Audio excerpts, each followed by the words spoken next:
Manny. That's literally her Facebook status. I'm not. It's fed into my feed like photos of the kids. You have to put your foot down about homeschooling them. They will end up being weird. Oh yeah. Your mom commented on my post with a question mark? Well, I guess we all were shocked that you were in a relationship with a guy in Michigan. It's not my fault it's taking you forever to get us divorced.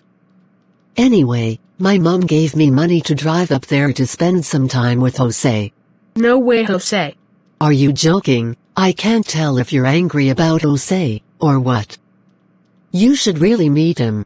Who knows? Maybe after you do. I mean, you only know him from Facebook, right? Well, I already told the kids about him. He FaceTimed with them. Jose is gonna get Moshe a dirt bike. I'm trying to teach him to ride that two-wheeler. He's just so stuck on that scooter. Jose has a lot of property and a 3-bedroom house exactly like ours, and his is totally a germ freak, and he said if you want to visit us and the kids you could park on his property and sleep in your car. Wait, my mom is texting. I'm just so nervous. I have not heard from you in a few days, and one minute you're getting divorced, the next I don't know. What is it? Does she like my new profile picture? She always likes my pictures. It's like you're not even interested in my life. I used to have to pretend I was interested, but now, thankfully, I don't. You have a way of saying the rudest things.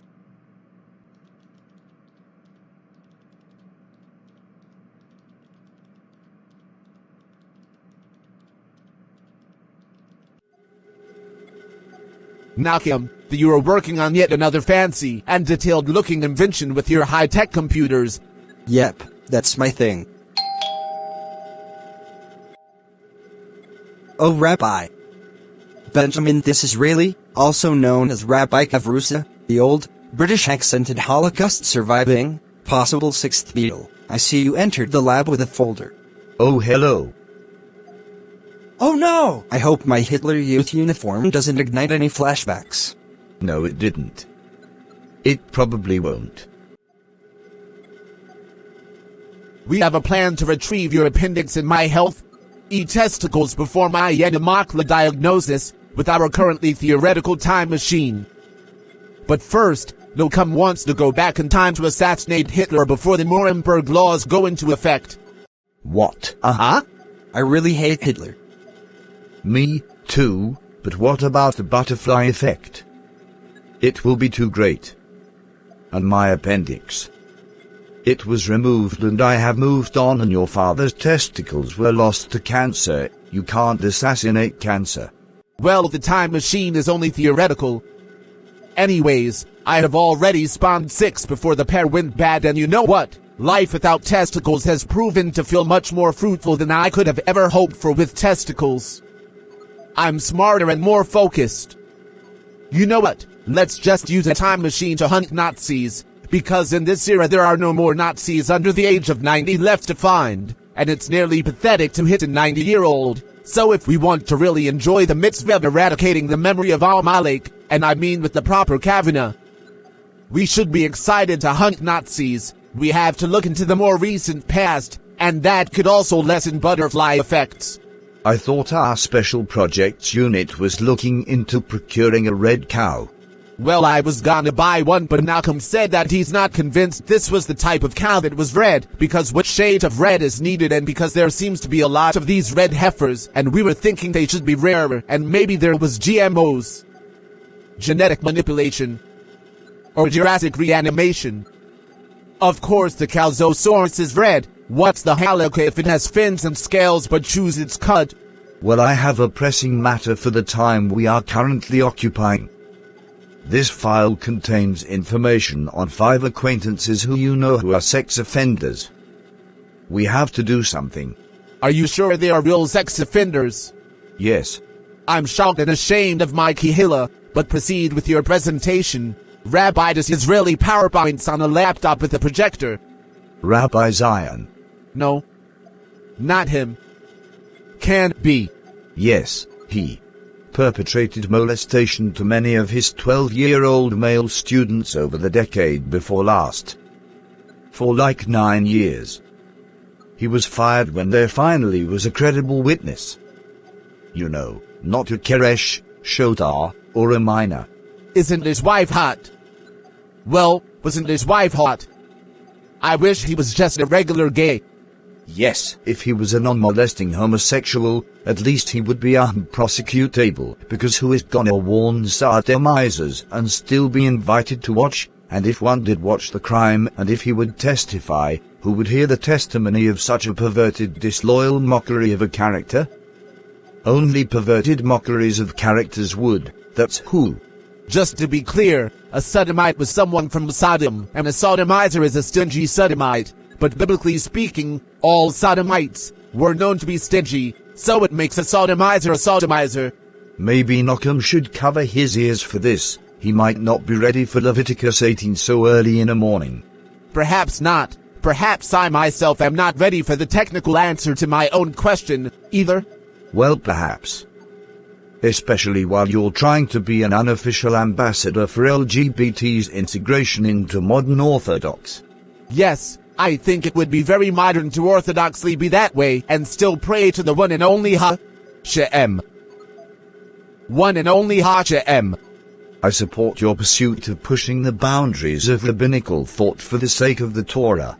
You may want to get on ghostwriting my book cleverly titled Shiloh's, and maybe a teshuva or two. This calls for a tangent. Well, perhaps I have a tangent that is close enough to the content of your folder. Let us very briefly discuss Talmudically how a witness likely would be disqualified from testifying about the occurrence of an act. But, first someone may say, hold up. Forgive a tangenting on this tangent, but the new tangent is more sequential to your folder's content than my original tangent. Specifically, before I forgot to put the kitty victims in the case, it all comes around logically, I bet. So while we are making up freely associated scenarios, let's say there are two conspirators perpetrating molestation on kids, and one turns on them and comes to Beit Din saying that he himself was a sodomizer and he performed acts with the conspirators. His testimony would be disqualified on grounds that he can't convict himself in the argument that we stated already with the punchline of perverted mockery of moral character. But the testimony would still be a valid tip for a Torah-informed vigilante Rusot patrol to take up. I'm referring to the matter referenced in the second tangent, with the kids. My dear Rabbi Chestnut, apologies for forgetting your name, on a non sequitur that could have been sequential if I hadn't gone on that tangent. Contrary to some people's conceptions, from a literally biblical point of view, I venture to say that gays are not really deserving of death, because the language in the verse clearly permits manipulation when it states a man can't lie with another man like a woman. Unless one of the men have a vagina, then a man can't physically do that to his kaver, and even then, paradoxically, the shtup. As in, not, the stupor.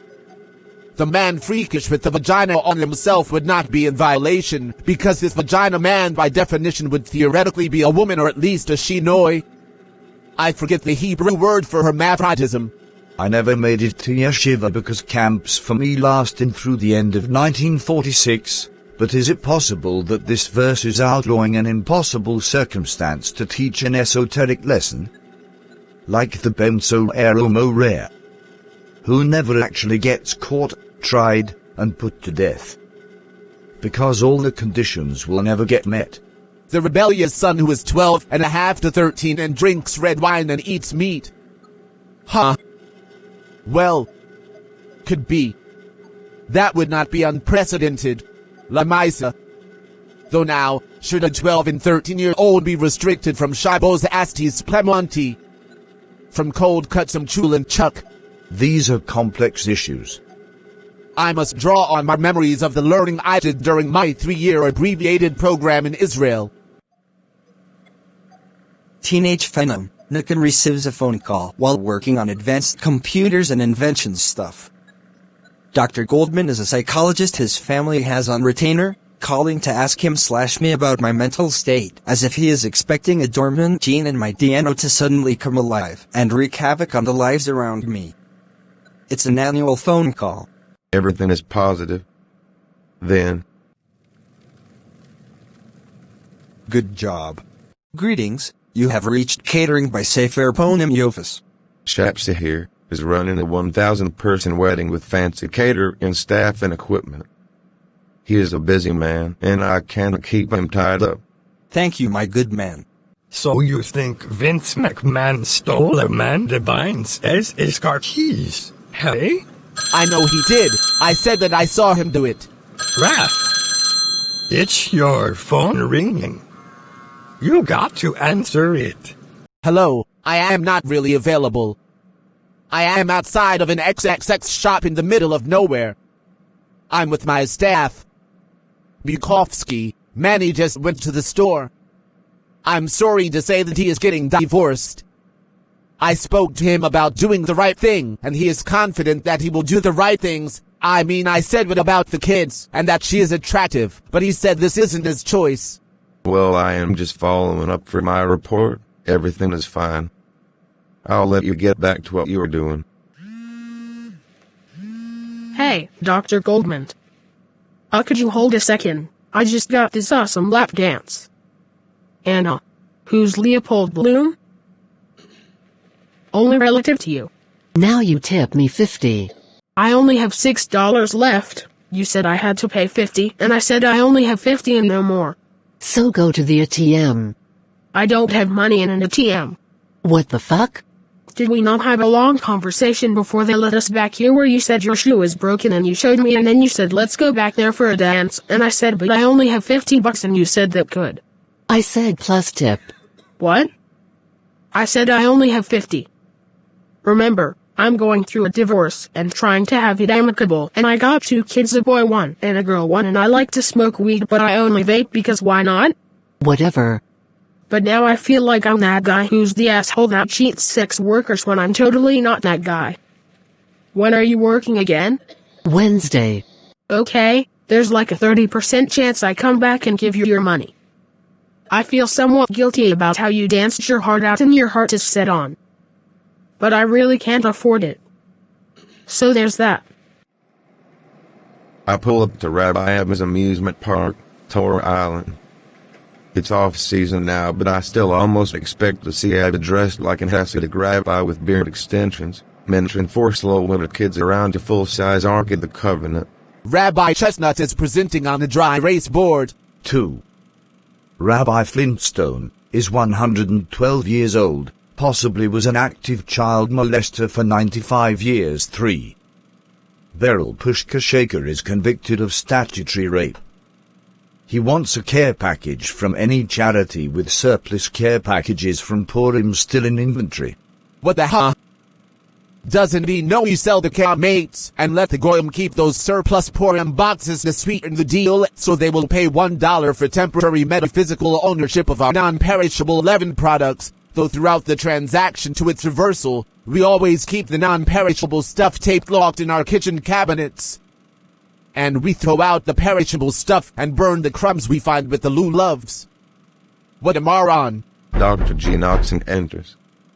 He quietly comes in and observes the Kavrusas gnashing on matzah with the menorah haphazardly lit, slowly slipping off. No. Your menorah is gonna burn down your whole park. I got it. I got it.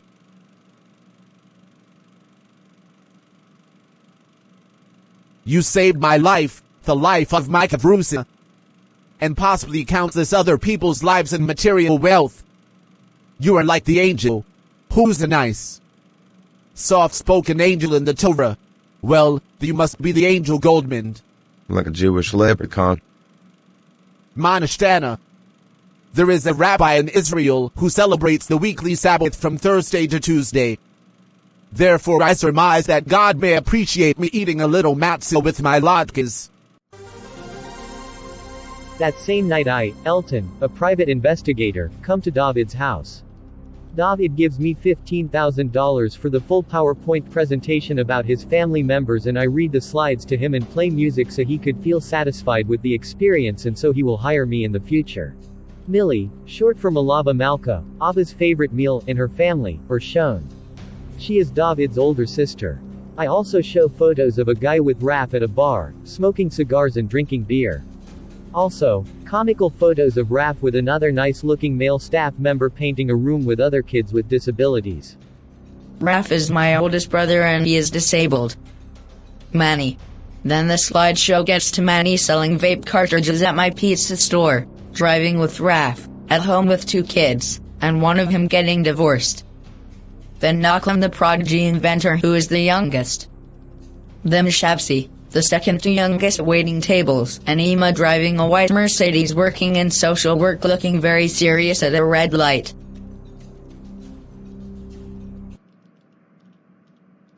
You must be wondering, maybe even judging me. Not maybe. Nay, no. Well, just FYI, I am a result of my childhood, the son of a manic father and a nervous mother. I know how I needed to succeed in controlling everybody. To save my family. I opened up my first store of the now giant chain of kosher pizza stores called David's Kosher Pizza, located in some capacity in every city with a kabod. I was very successful and have so much money. Although Rabbi Abba Silver was well respected and used to work a lot, when he would work he would get migraine headaches and he was hard to be around. He refused to go on pain pills because, as he said, he was addicted to spending money and ice cream already, so therefore couldn't afford more addiction. He made millions working with government and corporate leaders to develop fighter planes. He quit work to stop his migraines but was still hard to be around, and he spent most of his millions frivolously on a Jewish-themed amusement park that is open only to customers 3 or 4 times a year. While his children were growing up, Rabbi Abba didn't want them to be spoiled and he tried not to indulge in any luxury. He had an amicable divorce with Ima. But when Abba Silver got cancer, lost his testicles, and eventually beat cancer for a year already, his family was right there behind him. We were right there because I made everyone come there. Abba lived at his amusement park and likes to hang out in the extravagantly evangelical shul that features a 2/3 scale replica of the tabernacle and everything that goes with it. He'd imagine it would be for all Jews in the diaspora, but especially for all of the Jews of his community and their guests. I made a deal with my father and my brother, Manny, recently, that if I supply them with cash, they will probably do what I want. The next day everyone is at Ima's home celebrating Ima's mother, Bubby's 113th birthday.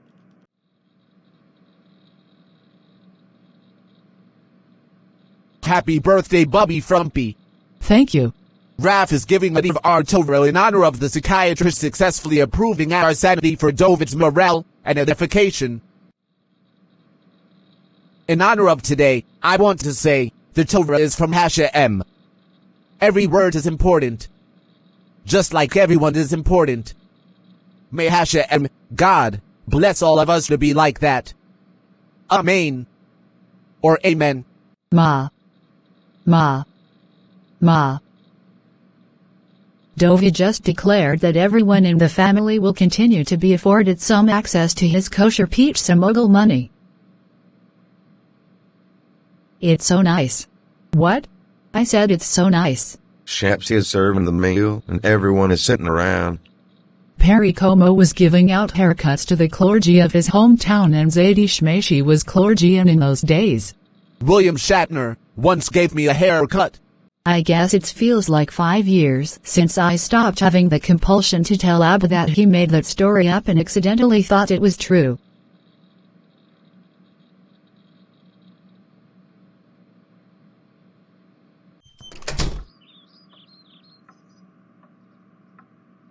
My dear Caver, Abba. You look good for battling testicular cancer. Let's cut the small chat.